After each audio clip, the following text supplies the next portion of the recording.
Hello everyone, thank you for joining me. Today I'm going to talk a little bit about my Pelikan M600 Souveran, and this is in the red tortoiseshell.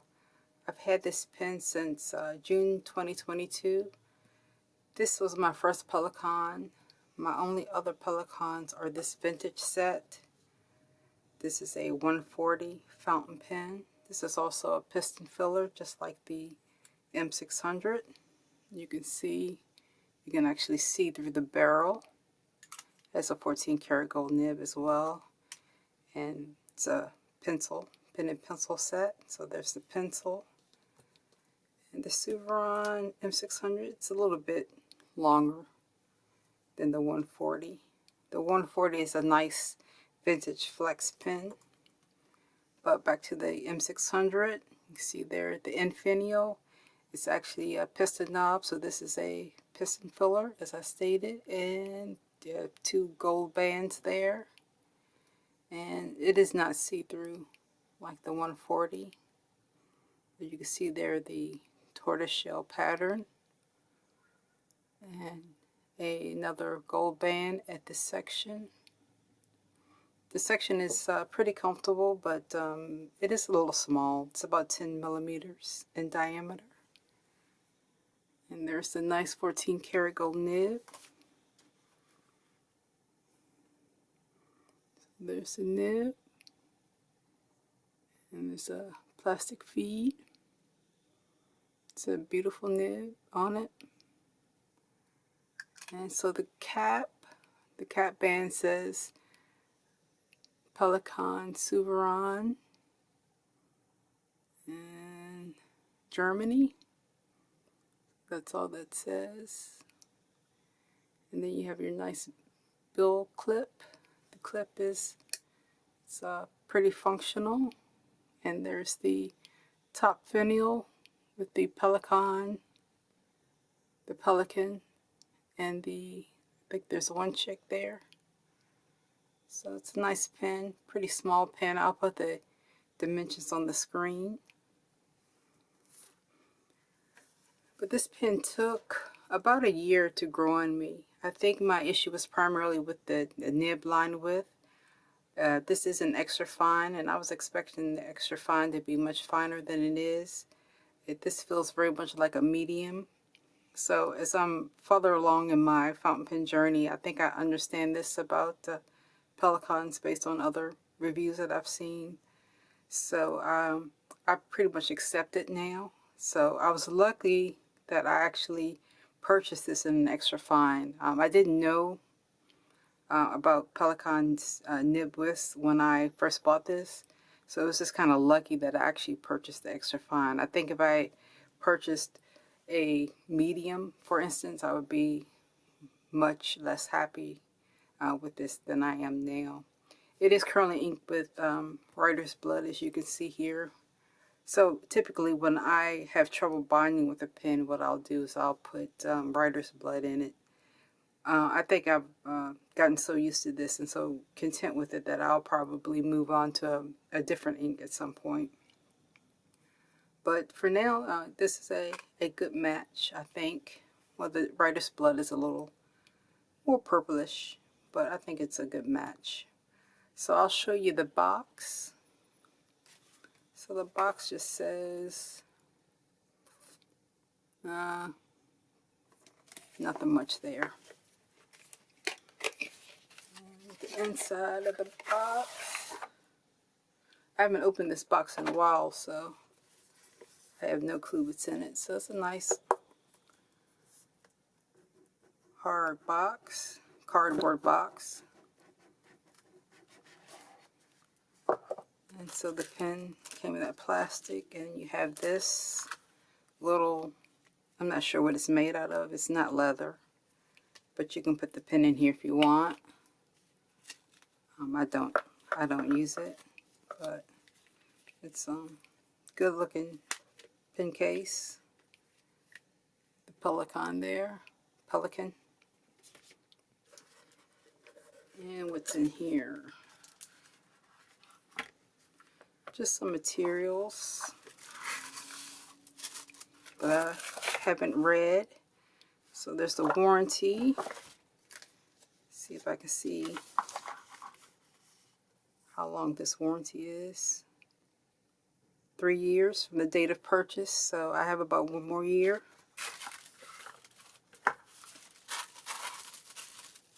Three years, I think, is a decent warranty. Not as good as a lifetime, of course, but it's good. So they show some of the other models and some ink in this little brochure. So that's all that is. It's a nice hard cardboard case. So I'll put this back in later.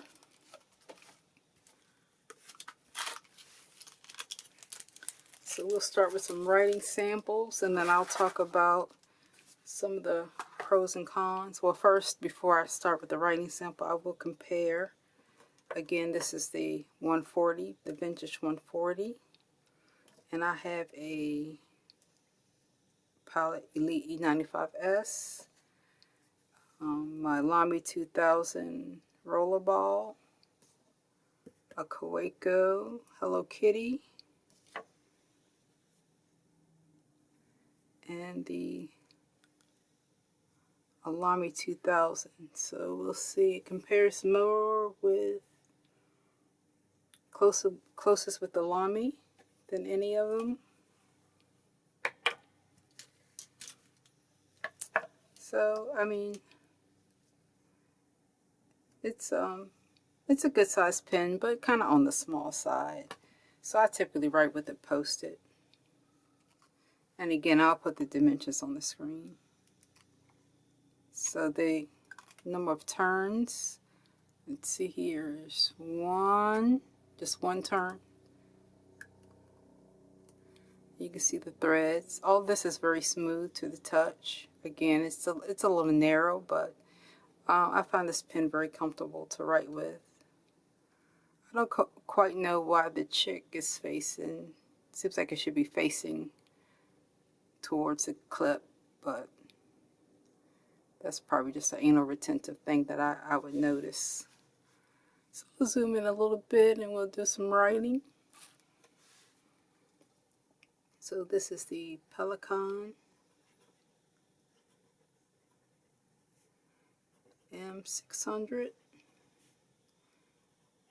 Souveran. It's a red tortoiseshell. You can see how dark I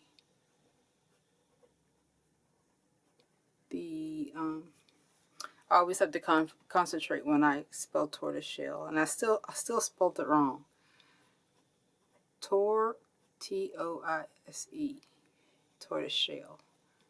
You can see how dark that writer's blood is coming out of the pen.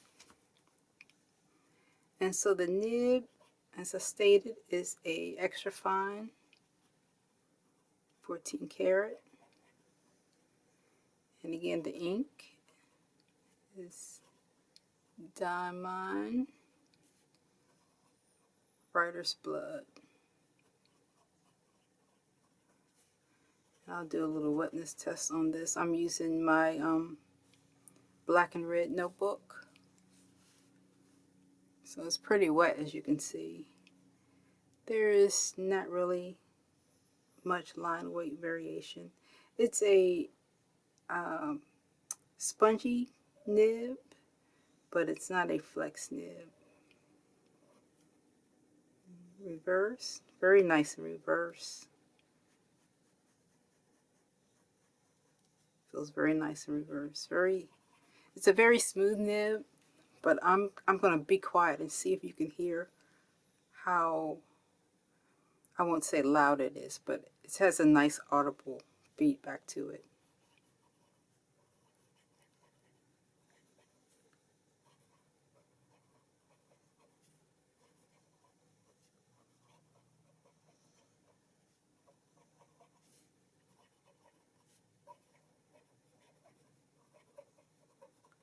Can you hear that? It sounds like it would be scratchy, but it's actually a pretty nice and smooth nib.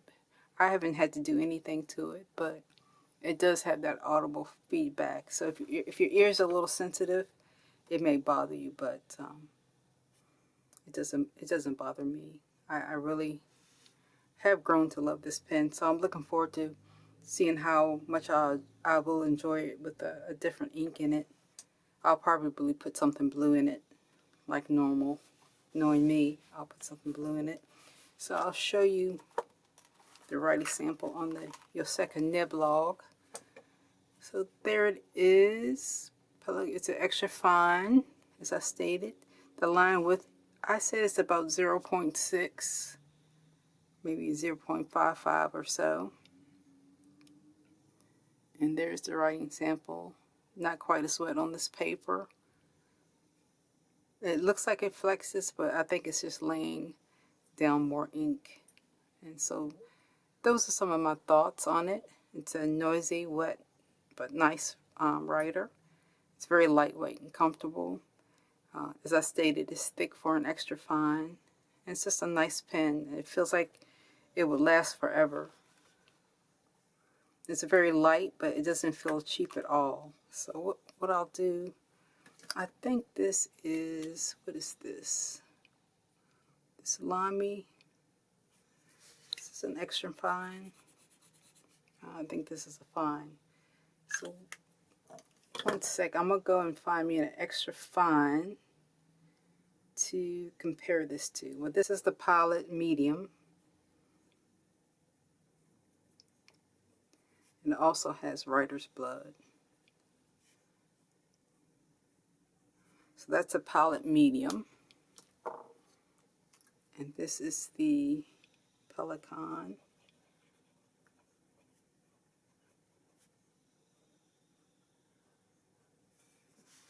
The Pilot Medium is just a little bit thicker than the Pelikan Extra Fine.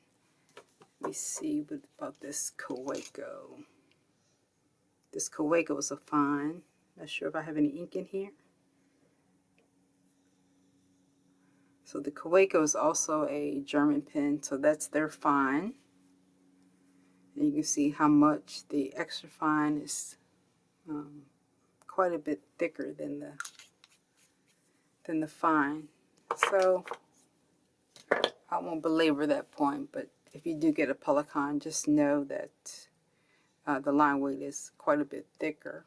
I am looking to get another Pelikan, so I may venture up to a fine, but I don't think I would go more than a fine nib. So like I summarized my thoughts on the Pelikan. It does post nicely. So if you have big hands, it should be pretty comfortable in the hand. If you have small hands, again, it'll be pretty comfortable. But again, the nib is very smooth with that nice audible feedback. It feels like I said, it feels like it will last forever. It's a beautiful, beautiful nib again. And beautiful pen. I like this red tortoise shell. I think I also like, there's a white one. I'm not sure if it's a 600, but this is a white and purple one. That looks pretty nice. But it's very lightweight. It's a wet writer, especially with the writer's blood. Some cons. I don't really have any cons. It is a pricey pen. I bought it on eBay for $416, and I saw it I think $640 online right now, but if you search around, you can very likely find something around in this range. But yeah, $640 is a little bit much for this pen, I think, but you definitely get a pen that is going to last you. If you are hoping for some flex, you really aren't going to get it here too much. That's about it. Just the biggest thing, as I stated before, just know what to expect regarding the line weight. But other than that, I think it's an excellent pen, and I've gone from, I'll be honest, I won't say I hated it, but I rarely picked it up, And I was just like, I'm never going to bond with this pen. But I did. So it just takes some getting used to and some growth on my part. But that's all I have today. Thank you all for watching. I hope everyone's doing well. And I will catch you next time. Take care.